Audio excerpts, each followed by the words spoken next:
So yesterday I did a predictions video on Cobra Kai season 6 and how I think it's going to end, but I forgot one very important thing and one very important character, and today it hit me. I wasn't really thinking too much about it, but today it hit me. So I don't think that the rest of the series is going to be just the tournament. There's going to be something else that happens after. And I don't mean just an epilogue. There's got to be more to the story than just that, because we're not done seeing the adults. Now, I was thinking about how you've got sort of this drama going on with Kreese and Terry Silver. Actually, before I go any further, make sure you're caught up to season 5 and make sure you watch that video that I put out yesterday first. This is a companion piece to that video. So, Terry Silver, Kreese, all these different things with Cobra Kai. I didn't even mention Kim Da-Eun. And I'm thinking, okay, well, what's Kim Da-Eun going to do? So, in case you forgot, Kim Da-Eun is the granddaughter of Kim Soon-yoon. And that's, of course, the founder of the Cobra Kai style of martial art. It's like a takeoff of Taekwondo, Sang Soo Do, but it's like a fictional, more aggressive version, even though I'm sure there are really aggressive versions of different martial arts out there. In fact, we know that now. But she's the character that came in off the plane in season 5 with all those martial artists to help Terry Silver with Cobra Kai. Her martial artists are in Korea, and they were training there with Sensei Kreese, and they're all part of Cobra Kai. So I'm thinking, okay, well, everybody's pretty much got an opponent. Who's going to be the person to actually take her out? Now, I was thinking, okay, it could end up being Tori.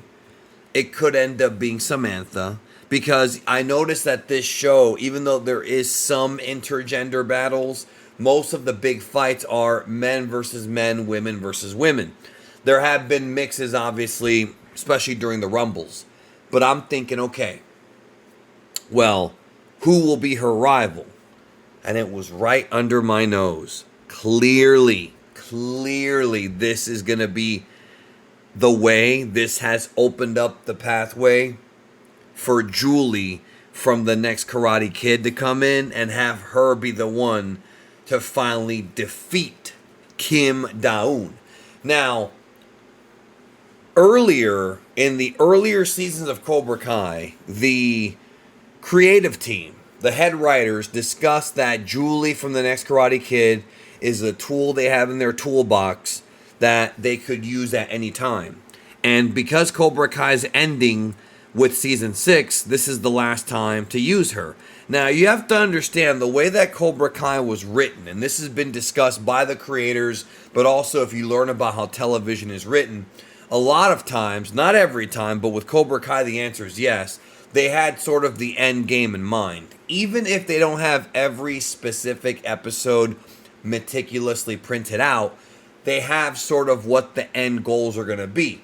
For example, when Terry Silver first joined the cast in season 4, they obviously knew that when they have Terry Silver infiltrate Cobra Kai, that Terry Silver would eventually take over Cobra Kai. They did not know maybe exactly like how it was going to happen, but they sort of had that idea. Then we saw the situation with Stingray. It all makes sense. So they knew at that point that Terry Silver would be coming in for season 6. So when they write this show, as they're in the writer's room writing a season, they've already got the next season not written, but at least the base points out there. So I'm over here, and I didn't even think of this, because it did slip my mind. I'm over here thinking, okay, they introduced a female antagonist. And we saw her fight. I mean, we saw her fight in season 5. And she's very brutal, very ruthless. In some ways, she's more ruthless than John Kreese. I mean, look at the types of stuff that she did in season 5. Really, she's a lot more like the female Terry Silver when you really think about it. And she's like obsessing over her grandfather's style of martial arts to become worldwide, to become famous, to become legendary, the legacy of her family. Now, with all that said, keep that in mind. Who better to stop her from achieving that dream than somebody who trained in the style of Miyagi-Do, who was personally trained by Mr. Miyagi in the 90s, Julie Pierce, played by Hilary Swank. Hilary Swank's career definitely took off after The Next Karate Kid. Look, The Next Karate Kid is not the best movie. It was a flop when it came out. I don't think it's the worst movie ever made, but it's definitely not one that is celebrated like the first one, right? But the character, not only was it an interesting character for them to write for, it wasn't written by the original creator, but I would be interested to see what happened with Miyagi after that film, because maybe she can shed some light on this. Maybe Daniel goes to find her to see if maybe Miyagi told her something about his secret past. That's an easy way to bring her into the story.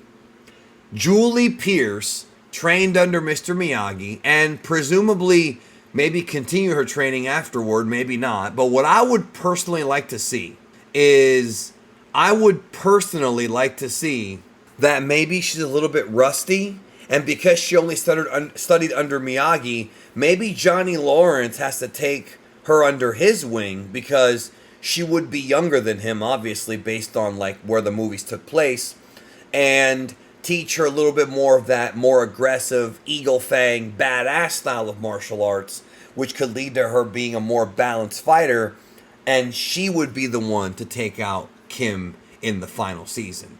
I think that makes perfect sense. I think that these writers who, like I said, they plan things out, they plan the next season out clearly, like at least the main points, not the details, but the main points, like the bullet points of what's going to happen as they're writing the current one. They probably had this idea in their head, and when they introduced her, it was like, well, we've got a female antagonist to eventually lead to a female protagonist coming in. In fact, Julie could also be a reason as to why Tori turns back to the light eventually.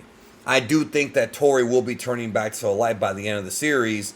Could Julie be the one to kind of bring her back? Because Julie herself had her own issues, and she had anger issues.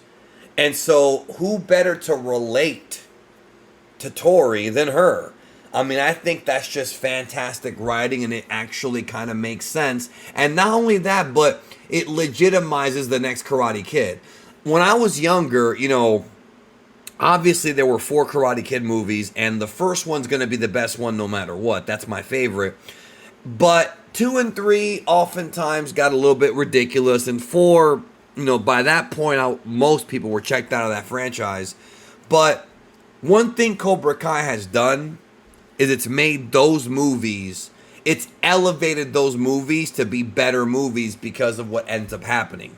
It's kind of like what happened with Creed and Creed 2 and Rocky 4. Rocky 4 is a movie that I have a lot of problems with, even though a lot of people like it.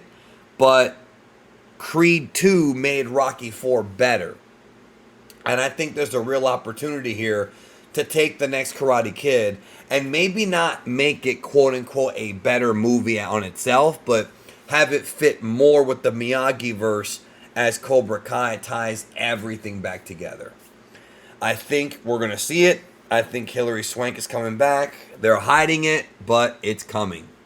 Mark my words. What do you think? Let me know in the comments below.